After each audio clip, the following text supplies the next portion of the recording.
Vamos lá, vim aqui com vocês para mais essa aula, para nós fazermos a revisão.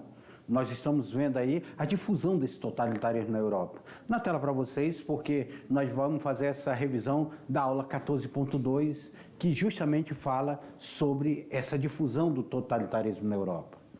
A gente começou pela Espanha.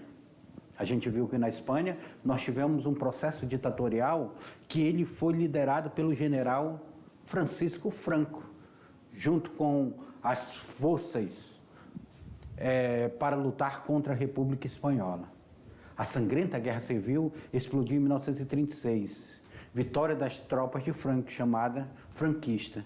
Aí nós temos em Portugal, Antônio de Oliveira Salazar assumiu em 1932. A Constituição de 33, com uma qual teve início o período da história portuguesa conhecida como Estado Novo. Salazar. Então, Franco estava na Espanha. Aí estoura a Guerra Civil Espanhola. Lá em Portugal, nós temos uma outra ditadura, essa ditadura de Salazar. Essa ditadura que implanta o chamado Estado Novo e uma Constituição, a Constituição de 1933, que eu chamo vocês a atenção para essa Constituição, que nós vamos ver aqui no Brasil também a Constituição do Estado Novo, em 37, com Getúlio Vargas. A democratização política de Portugal, desenvolvimento somente em 1974.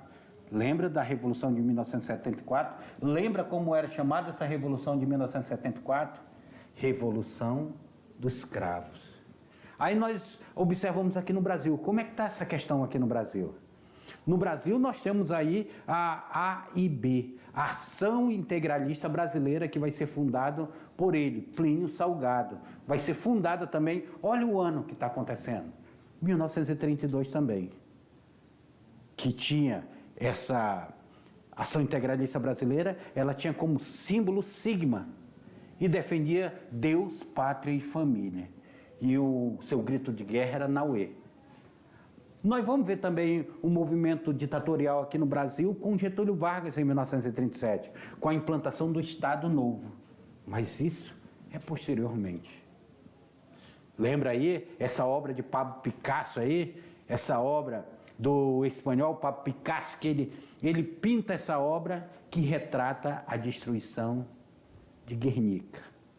Guernica acabou escolhida para um dos mais terríveis ataques aéreos do século XXI. Os nacionalistas contaram com expresso apoio político dos nazistas e fascistas. São os nazistas e os fascistas que vão mandar os aviões bombardearem Guernica. Os caras vão até acusar os comunistas. Depois da guerra só que vão descobrir quem foram os verdadeiros autores daqueles ataques. Foi considerado um ataque terrível à época, levando acusações de atentado terrorista. Então, aí nós estamos nos deparando com esse conflito.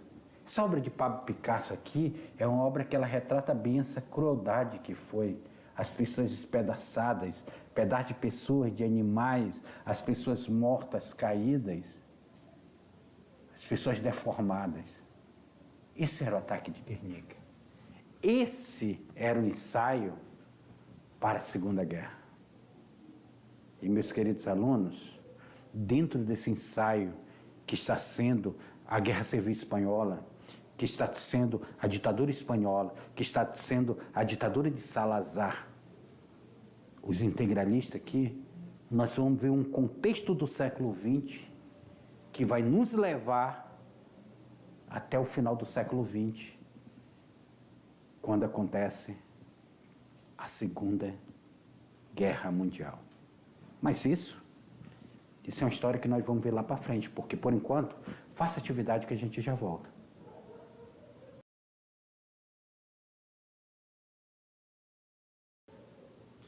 E aí, estava difícil a atividade de vocês? Estava difícil? Não? Facinho, facinho? Então tá. Vamos lá na tela para vocês a atividade aí. A atividade de hoje está fácil, gente. Está tranquilo. Está mamão com açúcar. Porque ela pergunta o seguinte, ó.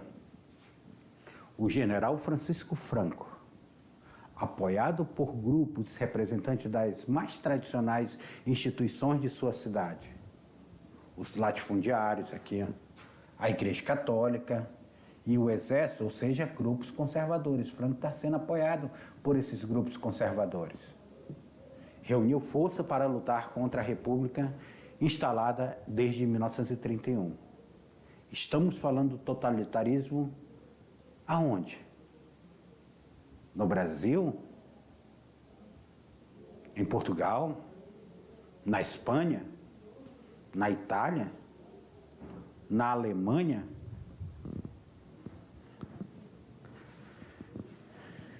Lembra que eu falei para vocês que a Espanha, ela passou por um regime monárquico, o regime monárquico foi derrubado, nós temos a implantação de uma república, e depois que a república foi implantada, Francisco Franco, ele pega e ele vai dizer, olha, não queremos mais a república, nós queremos fazer uma mudança nessa república, nós queremos fazer uma ditadura aqui. E Francisco Franco vai levar a população espanhola a uma guerra civil, vai levar a Guerra Civil Espanhola. Então, essa daí, como falei para vocês, que estava como mono com açúcar na tela para vocês, ela está falando da, justamente, Guerra Civil Espanhola. Vamos para a segunda. Segunda também está fácil aí. Quando falamos em ditadura de Salazar, em Portugal, que se instalou de 1932 e durou até 1968, podemos afirmar que Salazar implantou o Estado Novo com a característica pluripartidária? Salazar, o grito que situavam os integralistas era Nauê, que em tupi-guarani significa você é meu irmão. Muito bem, mas o que isso tem a ver sobre a ditadura de Salazar, gente? Letra C. Com o apoio dos nazistas fascistas, destruiu Guernica? Também isso tem alguma coisa a ver com Portugal, aonde era a ditadura de Salazar? Letra D. Em consequência, uma sangrenta guerra civil explodiu em 1936, com o país sendo dividido em dois grupos antagônicos. 1936 é em Portugal que estoura uma guerra civil? Ou, letra E, teve como base jurídica a Constituição de 1933, período conhecido como Estado Novo, instituindo um partido único, a União Nacional. Então, nós estamos vendo sobre o franquismo, sobre Franco. Agora, nós estamos vendo sobre Salazar. E Salazar, ele que vai ser o primeiro-ministro, o presidente do Conselho de Ministros, que era uma espécie de primeiro-ministro. Ele vai pegar a Constituição de 1933, uma Constituição do Estado Novo português, e ele vai pegar essa Constituição e trazer essa Constituição para o seu total controle.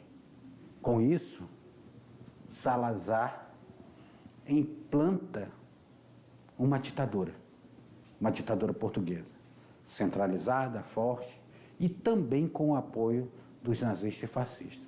Inclusive Portugal ficando ali neutro no início da Segunda Guerra Mundial, porque ele queria ali o fortalecimento de Portugal. Salazar. Nós estamos falando, então, que essa resposta correta aí é justamente a letra E. Teve como base jurídica a Constituição de 1933, período conhecido como Estado Novo, instituído um partido único, a União Nacional.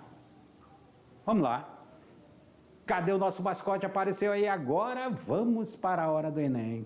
Nosso mascote está chamando vocês para a hora do Enem.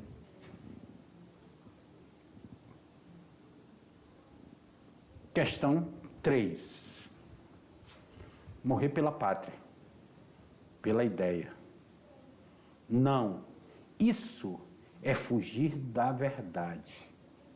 Mesmo no fronte, matar é importante. Morrer, não. é nada. Isso não existe. Ninguém pode imaginar sua própria morte. Matar é o importante. Essa é a fronteira a ser cruzada. Sim, esse é o ato concreto de vontade, porque aí você torna sua vontade viva na de outro homem. Esse texto de 1943 a 45 expressa a visão de um mundo de um adepto da ideologia socialista, liberal fascista, nazi-fascista, anarquista ou capitalista. Os fascistas ou nazifascistas, eles iam para a guerra dentro de um ideal. Eu não estou ali para morrer pela minha pátria, eu estou ali para matar os outros pela minha pátria. Por isso que ele via no outro o seu objetivo, o seu ideal. Eu preciso ir para matar o outro, para matar o inimigo. Sempre o inimigo era algo desprezível, que precisava ser morto. Então essa filosofia nazista e fascista, ela está muito presente aí dentro desse momento da história. Então, vamos para eliminar o outro, vamos para matar o outro. E nós olhamos essa filosofia ela se espalhando, essa filosofia nazi-fascista, vamos dizer assim, ela está se espalhando, e o soldado alemão, principalmente o soldado alemão, ele era um soldado que ele ia para a guerra com metanfetamina. Ia dopado. Ele não tinha sono. Ele não tinha... Até os sentimentos ele perdia. Imagina a metanfetamina ali, o que ela fazia com o corpo daquele soldado. Deixava ele em alerta. É por isso que a guerra relâmpago, que nós vamos ver, ela foi tão rápida. Então a questão correta dessa aí é justamente a ideologia nazi-fascista, do nazismo e do fascismo. Meus queridos, olha essa questão. Em 1937, Guernica, na Espanha, foi bombardeada sob o comando da Força Aérea Alemã nazista, que apoiou o franquismo durante a Guerra Civil Espanhola. Pablo Picasso, a Guernica, e um outro, aí dentro da pintura mural, e o outro é uma fotografia. Observe a pintura e o retrato de uma fotografia da cidade.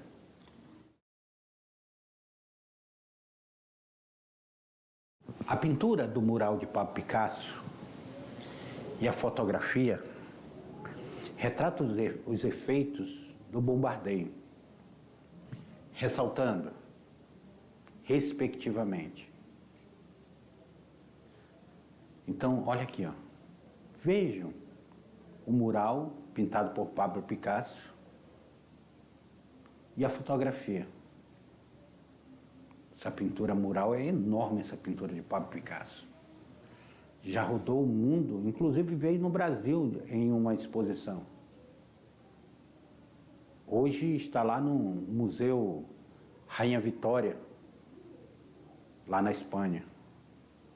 Pablo Picasso disse que só voltaria para a terra dele, só voltaria para a Espanha essa pintura depois que acabasse qualquer ditadura lá dentro da Espanha.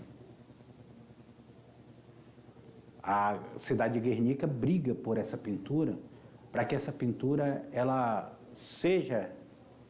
fique na cidade de Guernica, no museu. Mas já não conseguiram. E a outra é uma fotografia que mostra como Guernica ficou. E a questão, ela pede aqui, a pintura do mural de Picasso e a fotografia, retrata os efeitos do bombardeio, ressaltando respectivamente. Letra A, crítica social, conformismo político. Letra B, percepção individual, registro histórico. Letra C, realismo crítico, idealização romântica.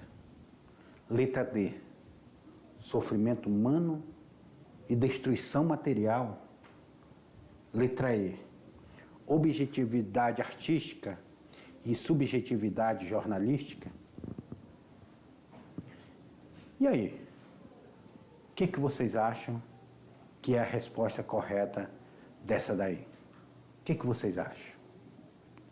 De um lado, nós temos a pintura de um mural. Aquela pintura do mural, ela está retratando pessoas espedaçadas, animais, o desespero da população. Então, aquela pintura do mural, ela está representando o sofrimento humano. O que foi o sofrimento humano? Aquilo que eu falei para vocês, imagine vocês as pessoas que ficaram trancafiadas, que chegaram a ir para porões para tentar se proteger do bombardeio, e lá foram cozidas de tanto calor.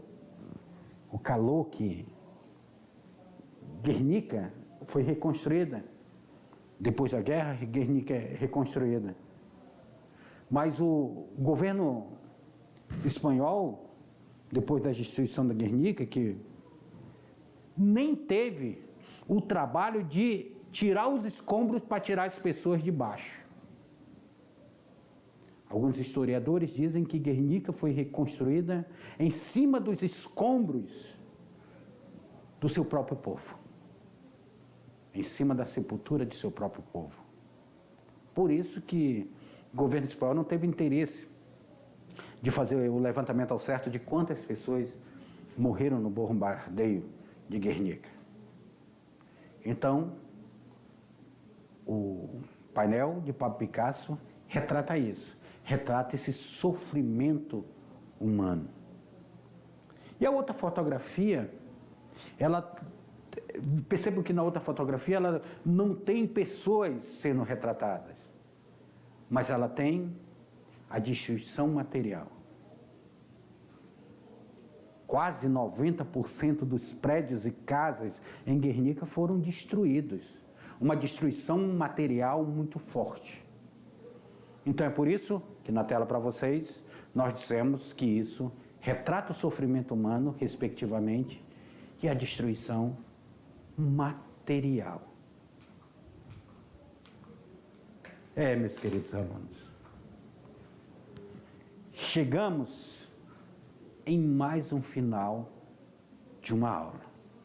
Hoje nós vimos essa filosofia do totalitarismo se espalhar, sair da Alemanha, sair da Itália e se espalhando pela Europa, por Portugal, pela Espanha, pelo Brasil. Vimos que essa filosofia ela está se expandindo cada dia. E a filosofia? Por isso que nós precisamos entender como é que está o século XX. Um século que ele começa com uma guerra mundial, que termina em 1918. De 14 a 18, nós temos a Primeira Guerra Mundial. A guerra acaba. Os Estados Unidos se fortalecem. Os Estados Unidos passa o século XX dentro daquele sonho americano. Quando chega em 29, nós temos o crack da Bolsa de Nova York, a quebra da Bolsa de Nova York. E com isso agora, quem vai estar se fortalecendo vão ser os movimentos totalitários europeus. Movimento que eles diziam, olha, nós precisamos pregar o nacionalismo. Precisamos pregar a união nacional. Aqui no Brasil, com os integralistas. Na Alemanha, com os nazistas. Na Itália, com o fascista. Na Espanha, com o franquismo. E em Portugal, com Salazar. E assim se deu esse contexto da Europa e a nossa aula de hoje. Até a próxima aula.